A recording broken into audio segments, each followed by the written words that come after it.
Arizona Territory, April 1877. Quinn Traylor reined in his horse on the red ridge of Echo Canyon, the late sun throwing long shadows across the jagged cliffs.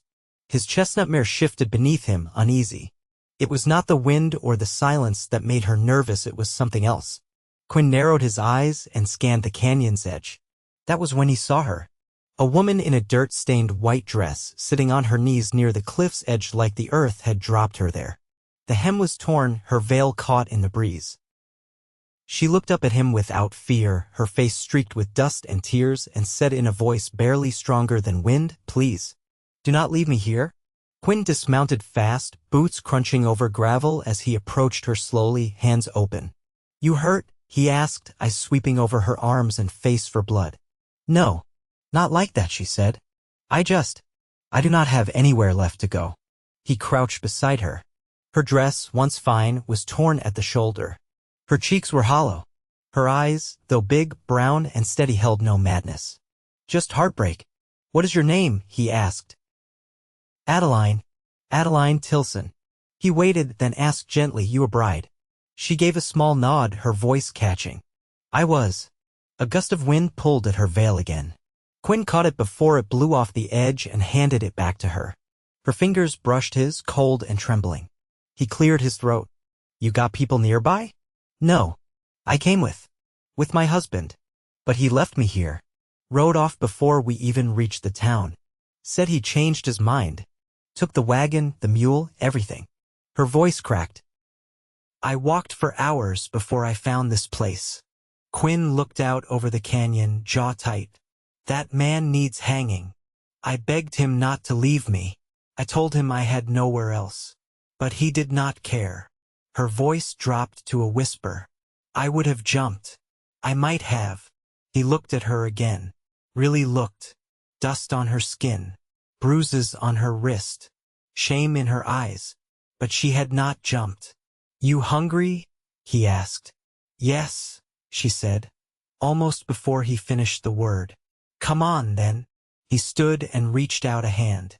"My camp's not far." She hesitated, then placed her hand in his. Her fingers were small but strong, her grip sure. They walked in silence most of the way back.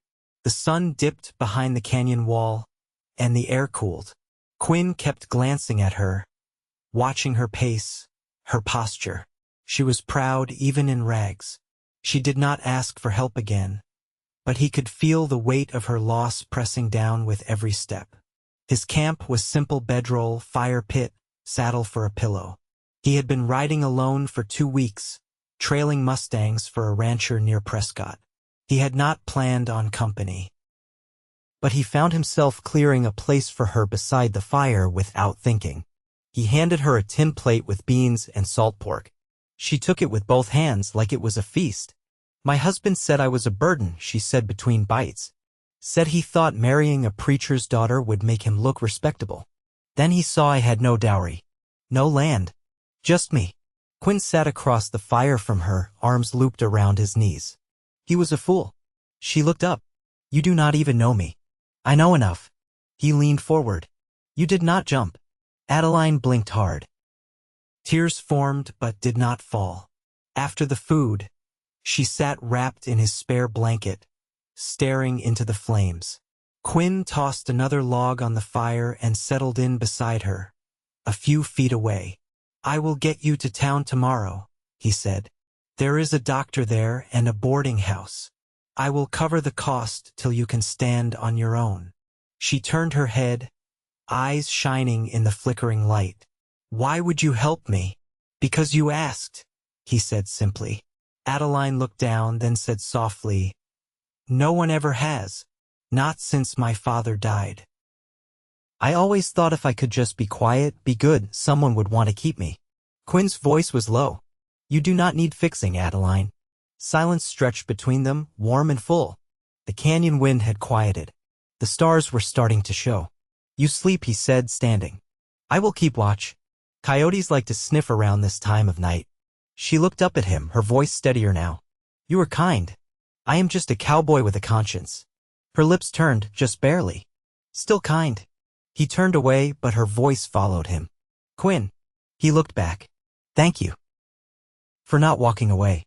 He nodded once, then took up his post near the edge of the firelight. That night, while she slept wrapped in his blanket beneath the stars, Quinn sat awake with his rifle across his knees and something new in his chest. A sense he had never felt before. Like maybe he had found something, not just someone to protect, but someone who might matter. And he was not going to let her go. Not now. Not after seeing her on the edge, asking not to be left behind. The trail into town cut through dry mesquite and creosote scrub, and by mid-morning the air had begun to shimmer with heat. Quinn rode beside Adaline at a slower pace than usual, letting her rest often.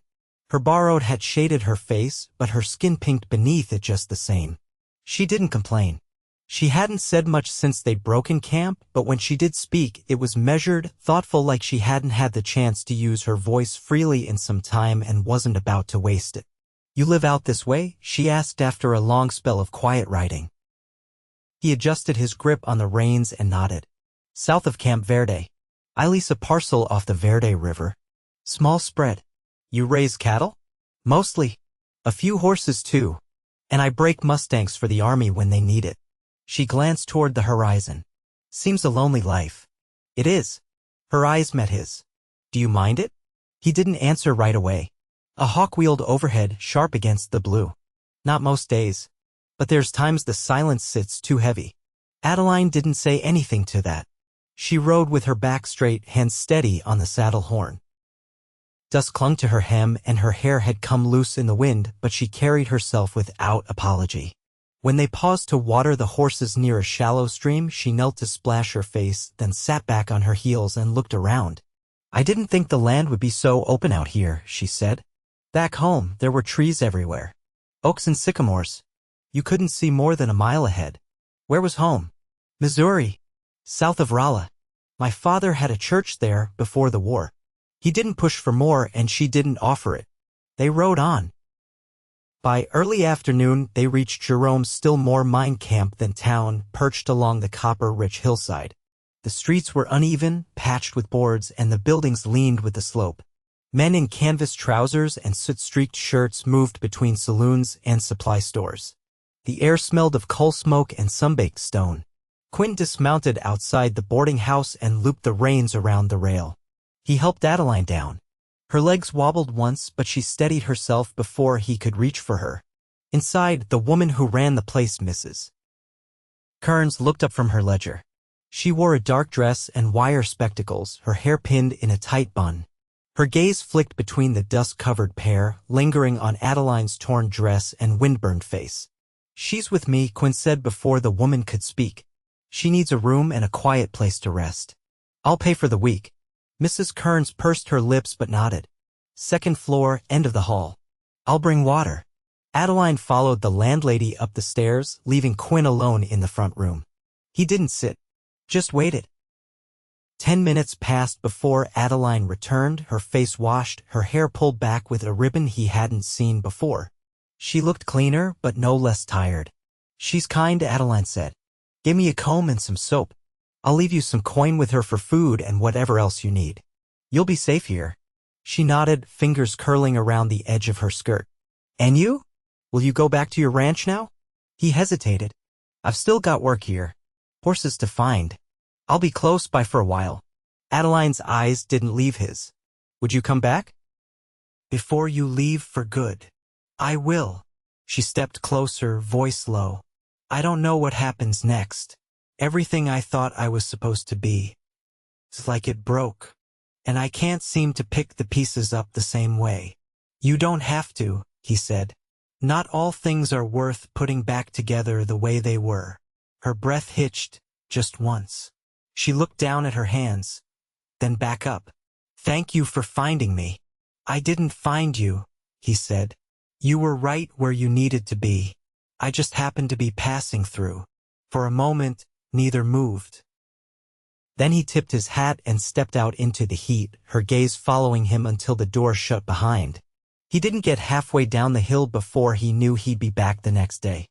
Quinn returned the next morning with a bundle tied behind his saddle, plain calico, a worn shawl, and a pair of serviceable boots. He didn't knock when he reached the boarding house, just handed the items to Mrs. Kearns and left again before Adaline could come downstairs. He didn't want her to feel beholden. He only wanted her to have what she needed. He spent the better part of the day trailing a roan gelding through dry brush east of town. The horse had slipped its tether outside the livery and bolted at dawn. Quinn found its tracks near a wash, the print of a single hoof dragging deeper than the rest. A stone bruise, likely. He tracked it until mid-afternoon, roped it without much trouble, and led it back with the sun on his shoulders and a dry film of grit on his teeth. He didn't mean to walk past the boarding house again, but his boots found the path without asking. She was outside this time, sitting on the shaded steps, mending a tear in the hem of her new dress. The needle moved steady in her hand. She looked up when she heard the roan snort. "I thought you vanished," she said. "Didn't mean to. Had a horse to catch." She set the fabric in her lap and stood. "Thank you.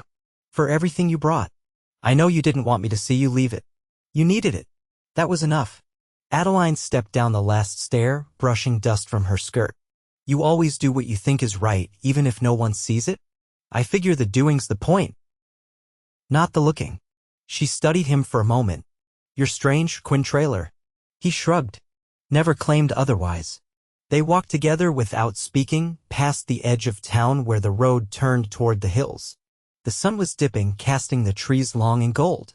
A pair of boys rolled a hoop along the street behind them, laughter rising and fading. "I asked Mrs. Kearns if she knew anyone needing help with sewing or mending," Adaline said after a while. "She's letting me take in a few things from the hotel. Said if I prove steady, she'll put word out." Quinn nodded, keeping his eyes ahead. "That'll keep you fed. I want to earn what I can. I don't want to be someone's weight again." He stopped beside a fence post, resting his arm across the top rail. "You're not." She leaned beside him, not quite touching. "I never learned to gut a chicken. Or cook over a fire. My mother died when I was young, and my father kept me close to his books and sermons. I knew the Psalms by heart before I could hem a sleeve." He smiled faintly. "You could quote scripture at the coyotes.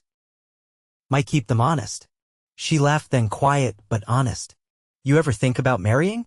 He didn't answer right away. "Once. A long while back. She wanted the city.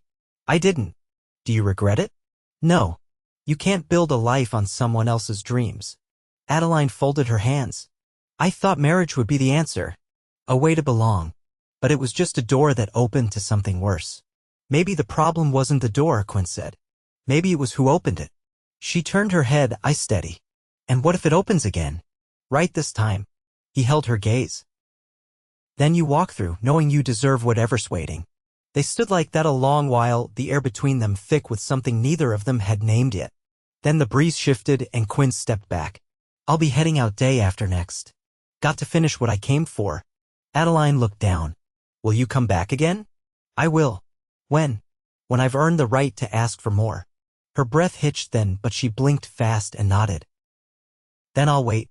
He touched the brim of his hat and turned toward the road, the sound of her voice staying with him long after he'd left the town behind. The wind blew cooler in late April, carrying the scent of mesquite blossoms and coal dust. Quinn hadn't planned to ride into Jerome again before leaving, but plans had never held much weight when it came to her. He found Adaline near the backside of the general store, her sleeves rolled to the elbow, her hands red from scrubbing linens in a basin beside a rain barrel. Her hair was damp at the temples, and a streak of soap clung to her cheekbone. She was talking to a child, maybe 7 or 8, who clutched a wooden yoke with 2 empty pails dangling from it.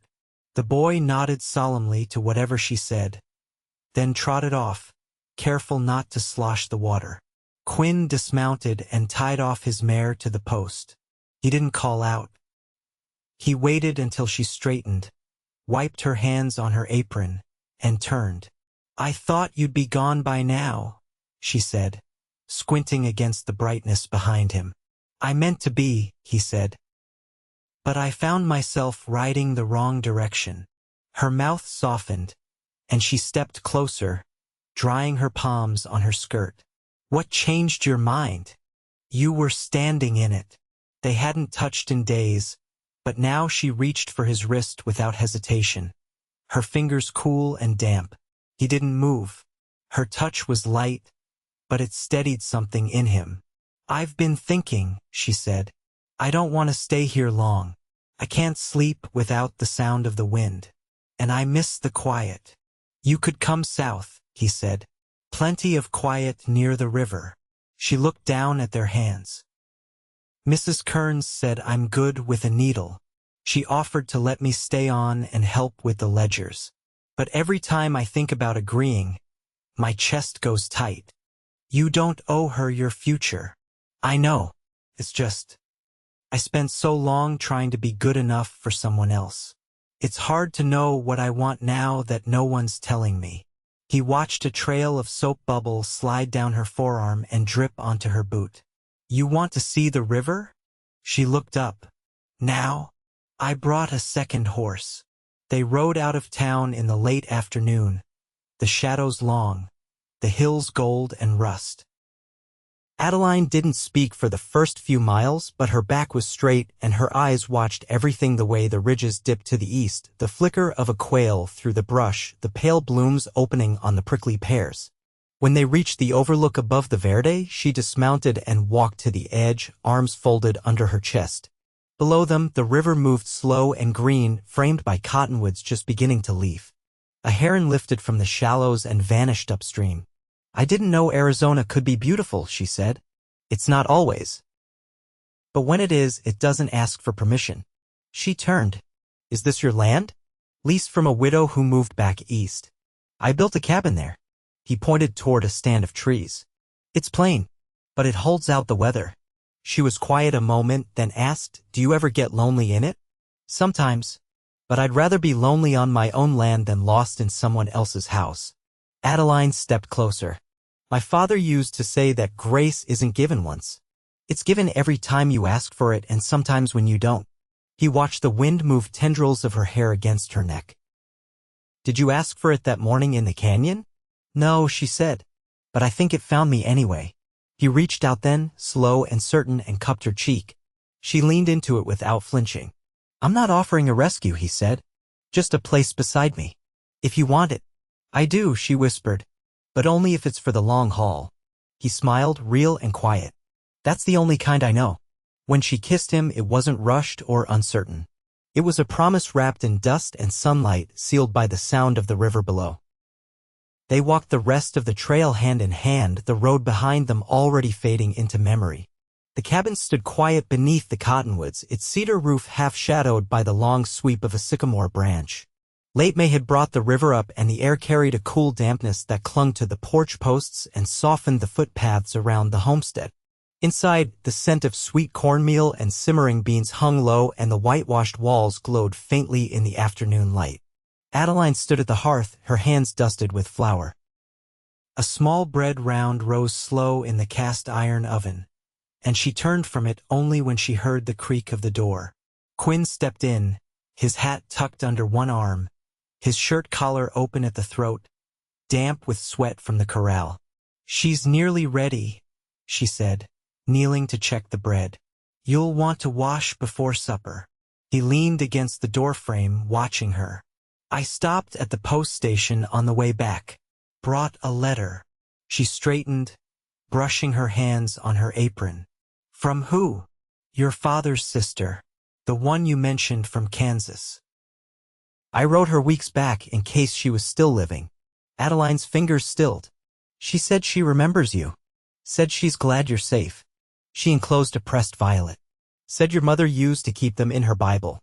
Adaline took the folded paper from him, smoothing it across the table edge. Her eyes didn't leave the lines of faded ink. She used to hum while she pressed them. Said the petals held more than color. That they remembered. Quinn stepped close, touching her wrist. "You can write her back if you like." "I will." Her voice was soft. "But I don't want to go there. I thought I might for a time. But it's not what I need. I wasn't asking you to leave." She turned to face him. "I know. That's why I want to stay." The bread gave a soft hiss as it settled in the oven, and outside, a nighthawk called once before falling quiet again. Quinn's hand moved to her waist, palm steady against the small of her back. "I've been thinking," she said. "There's a girl in town, maybe 17, who's been helping at the school. She said the county might send funds for a proper teacher come fall. I told her I'd help with the little ones if they let me. You'd be good at it. I know how to read and write, and I'm learning how to be patient. He smiled gently. You already are. Adaline leaned into him, her head resting just below his shoulder. I never thought a life like this would feel like mine. I used to think I had to earn peace, that I had to be small enough to deserve it. You don't owe the world anything more than who you are. She pulled back just enough to look up at him. I want to marry you, Quinn Traylor. He blinked once. You sure? I've never been more sure of anything. I don't need a church or paper. I just need to be yours. And for you to be mine. He put both hands on her face, rough fingers cradling her jaw with reverence. That's all I've ever wanted. That night, they stood beneath the cottonwoods, lantern light casting gold across the porch. The justice of the peace from Camp Verde, an old friend of Quinn's, had ridden out that afternoon at Quinn's request. No guests. No fanfare. Just two people holding hands while the wind rustled through the river grass. Adaline's dress was simple. The same one she'd worn when they first rode toward the river. She hadn't wanted anything new, just wanted to wear the life she'd built with her own two hands.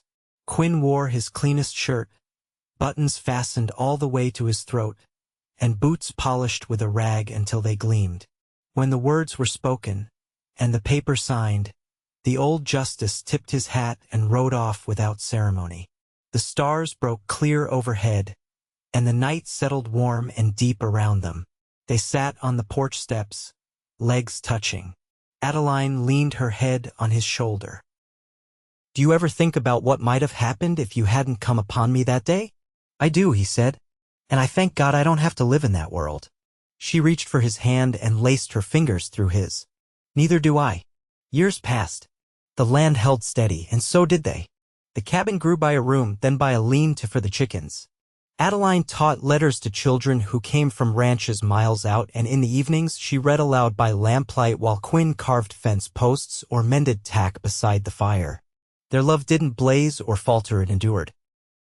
It deepened with the rhythm of shared work, quiet mornings, and small kindnesses. When Adaline lost a child early on, they mourned together in silence beneath the sycamore, then rose the next day and kept on. The pain became part of the soil they turned each spring. And later, when their daughter was born with her mother's eyes and her father's calm, Quinn held her in his arms like a man who had once known loss and now held everything he had ever prayed for. They never spoke of the canyon again. But every spring, when the violets bloomed wild along the riverbank, Adaline pressed a few between pages of her old hymnal and placed it on the mantel beside a small wooden carving of a mare and foal. The carving had no inscription. It didn't need one. Everything else had already been said. Everything else had already been lived. And there was nothing left to prove. Only the long, good years stretched out before them, full of purpose, full of peace, full of love that had been chosen and kept.